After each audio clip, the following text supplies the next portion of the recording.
Well NPL season 2 की हवा चल चुकी है और उस हवा में सबसे पहली पतंग किसी ने उड़ाई है तो वो है सुदर पश्चिम रॉयल्स। जी हाँ, सुदर पश्चिम रॉयल्स ने एक पिक्चर डाली, एक रिडल डाला और लिखा कि भैया सॉल्व करो इस रिडल को। डिटेल्स इसमें पड़ी हैं तो वो हमारे यहाँ एक बुझो तो जाने करके गेम होता है कि भैया इसको सॉल्व करो तो जाने क्या है इसमें। और उसमें बहुत सारे हिंट्स दे रखे हैं, हालांकि कुछ बहुत ब्लर किया हुआ है, वो समझ में नहीं आ रहा, लेकिन कुछ बहुत ऑब्वियस सी चीज है। और जब उसको मैंने सॉल्व किया तो मुझे समझ में आया कि अच्छा, ऑस्ट्रेलिया से क्रिस लेन ज्वाइन करने वाले हैं सुदर पश्चिम रॉयल्स को। भाई देखो, एक पावरफुल बैटर, एक ऐसा बल्लेबाज जिसके नाम बीबीएल में बहुत सारे रिकॉर्ड्स हैं, जो खूब सारे छक्के मार चुका है और लंबे लंबे छक्के भी मार चुका है। ये वही खिलाड़ी है जिसके नाम पर 121 मीटर लंबा छक्का मारने का रिकॉर्ड है। खैर, आपको उसके बारे में डिटेल बताता हूं, आप इस पोस्टर की तरफ थोड़ा सा ध्यान से देखो। पहली चीज आपको बता दूं कि ही इज 35 ईयर्स ओल्ड और 35 साल का, विच मींस कि अभी अपने रिटायरमेंट के क्लोज में नहीं है। सो ही हैज दैट पावर। यहां पर केस वो नहीं है कि एक रिटायर्ड खिलाड़ी आ रहा, बीबीएल अभी भी ये एक्टिव है, बीबीएल से रिटायरमेंट नहीं ली है इसने, ठीक है।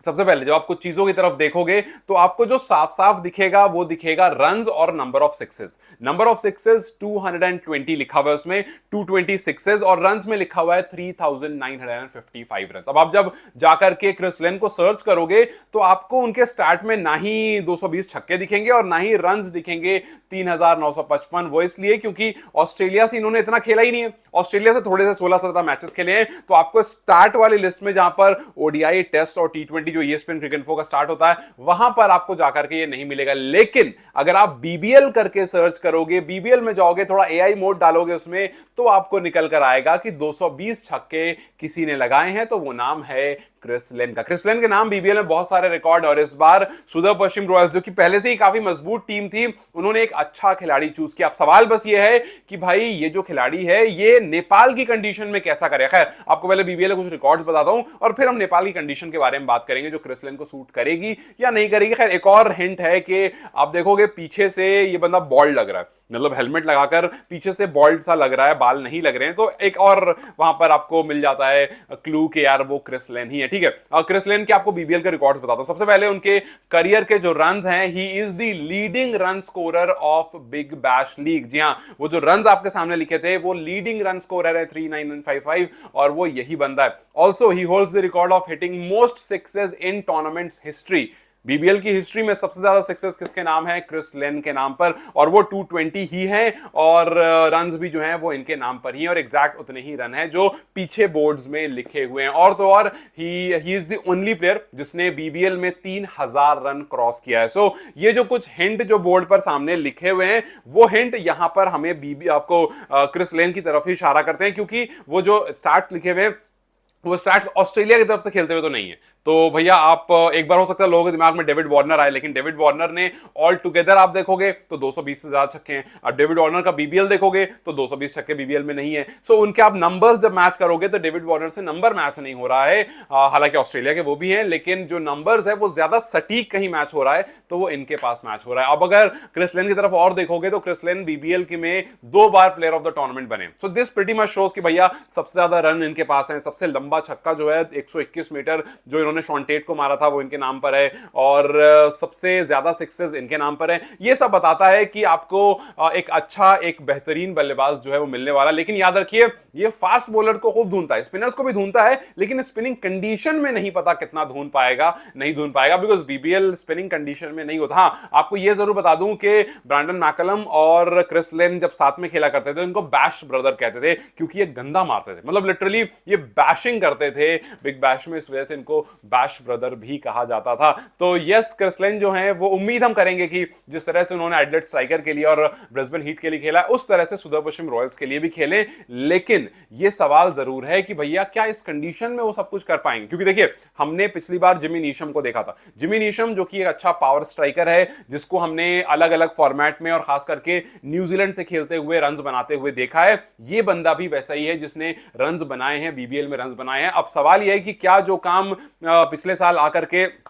अदर फॉरेन प्लेयर्स ने करा था, क्या वैसा कुछ ये कर पाएंगे, या फिर कुछ फ्लॉप प्लेयर्स में इनका नाम आ जाएगा? क्योंकि हमने देखा था मार्टिन गप्टिल की बहुत बात हुई थी, बट गप्टिल उतना कुछ खास नहीं कर पाए थे, लेकिन वहीं पर और कुछ अदर प्लेयर्स जो हैं उन्होंने काम कर दिया था। सो अब बस सवाल ये है कि स्पिनिंग कंडीशन में आकर के क्रिस लेन सेट हो पाएंगे नहीं, क्योंकि जिमी नीशम की तरह अगर ये सेट हो गए तब तो भैया जो आपके पास सुदर पश्चिम रॉयल्स है वो बढ़िया एकदम एकदम खुश हो जाएंगे वो, क्योंकि एक तो ये टॉप ऑर्डर बैटर है और टॉप ऑर्डर बैटर हर टीम को चाहिए होता है कि भैया आओ शुरू में मार लगा दो, मतलब शुरू में जो पावर प्ले का टाइम रहता है ना उस 6 ओवर में कहानी पलट कर रख दो। अब देखना बस ये है कि ये जो राइट हैंड का बल्लेबाज है जिसने जो पहला बैटर बना था बीबीएल की हिस्ट्री में 200 सिक्सेस मारने वाला, क्या वो यहां पर कुछ कारनामा कर सकता है? देखो अगर आप सुदर पश्चिम की तरफ देखोगे तो टीम भी इनकी बड़ी अच्छी है, इनके पास विनोद भंडारी हैं, अच्छे बल्लेबाज हैं, लास्ट से हमने देखा था अच्छी बल्लेबाजी की थी। ईशान पांडे इस टीम में, वी ऑल नो कि अभी जिस तरह से ईशान पांडे ने नेपाल ए के लिए खेला, हालांकि बहुत सारे रन्स बहुत सारे मैचेस में नहीं आए, बट उन्होंने एक इंटेंट दिखा दिया कि उनके पास अटैकिंग इंटेंट भी है और वो थोड़ा ऊपर आकर भी खेल सकते हैं, तो पॉसिबल है कि सुदर पश्चिम इनको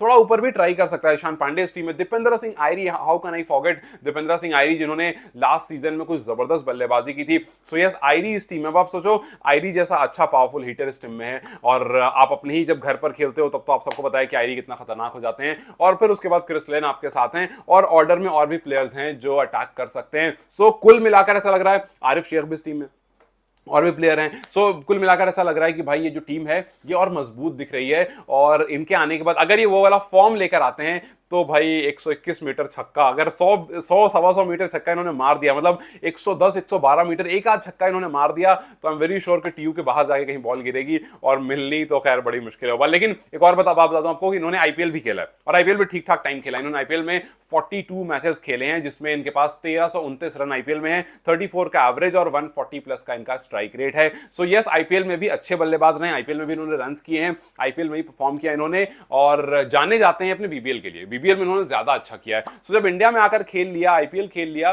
तो मुझे उम्मीद है कि ये एनपीएल भी खेल लेंगे और मुझे उम्मीद ये भी है कि इस बार एनपीएल में जो पिचेस हैं वो थोड़ी सी बैटिंग को सपोर्ट करेंगी, बिकॉज वी ऑल नो कि आप अगर टी20 की तरफ देखते हो तो ऐसा नहीं कि बिल्कुल हाईवे बन जाए, बट हाँ ये जरूर है कि टी20 की तरफ आप देखते हो तो मजा उसमें तभी आता है जब थोड़े से रन्स बने, मतलब ऐसा ना हो कि 120 पर टीम ऑल आउट हो रही है, 110 पर 130 बॉल आउट हो रही है, थोड़े से 170 180 वाले जो टारगेट्स होते हैं वो देखने मजा आता है, और ऐसा भी ना हो कि 300 रन बन रहे हैं, जाहिर सी बात है। लेकिन अगर ऐसा बल्लेबाज आ जाता है और कोई एक आध ऐसी पिच बन भी जाती है तो ठीक है, मजा तो खैर उसमें भी आता है। लेकिन बता दूं आपको ये कि ऑस्ट्रेलिया के लिए उन्होंने सिर्फ 18 टी20 खेले हैं, स्ट्राइक रेट वहां पर 131 का और रन इनके पास 291 है। सो ऑस्ट्रेलिया के लिए कुछ बहुत बड़ा कारनामा नहीं किया है, लेकिन जो बीबीएल के लिए किया है उससे ही ये जाने जाते हैं और दुनिया इनको जानती है, बैश ब्रदर के नाम से इन दोनों को जाना जाता था। तो अब बस देखना यह है कि टीम में एक तो अनाउंसमेंट 2 दिन बाद होने वाला है, सुबह 8 बजे के टाइमिंग उसमें घड़ी बनी हुई है और घड़ी में 8 बज रहे और लिखा हुआ है कि फ्राइडे सितंबर 5 और 8 AM। सो चलो देख लेते हैं, ये भी वहां पर हमें श्योर हो जाएगा। बाकी जितने मैंने इसमें मुझे दिखा, जितने नंबर्स दिखे और जितने से मैंने मिलाया, आई एम वेरी श्योर कि ये क्रिस लेन ही हैं, बिकॉज और कोई इन नंबर के साथ मेरे इसमें मैच नहीं कर रहा। हो सकता है कि मुझसे कोई गलती भी हो सकती है, इंसान हूं, लेकिन जितने मुझे इसमें से हिंट मिले, आई एम वेरी श्योर कि ये ऑस्ट्रेलिया के क्रिस लेन ही हैं जिन्होंने बीबीएल में 220 छक्के मारे हैं और जिनके रन्स जो हैं वो एग्जैक्टली उतने हैं जितने ऊपर लिखे हुए हैं बीबीएल में। खैर आपके हिसाब से क्या कोई और हिंट आपके दिमाग में, क्या कोई और खिलाड़ी आपके दिमाग में जिसने कुछ ऐसा काम किया है, तो मुझे कमेंट्स में जरूर बताएं। और अगर आपको भी लगता है कि भाई ये क्रिस लेन ही है तो भी मुझे कमेंट्स में बताएं। Till then you guys take care, और मुझे ये बताना इनके ऐड होने के बाद सुदर पश्चिम रॉयल्स कितना स्ट्रांग दिख रही है और आने वाले टाइम में कुछ और बड़े प्लेयर का अनाउंसमेंट होने वाला है, वो कौन हो सकता है मुझे कमेंट्स में बताएं। Till then you guys take care, I will see you very soon, bye bye.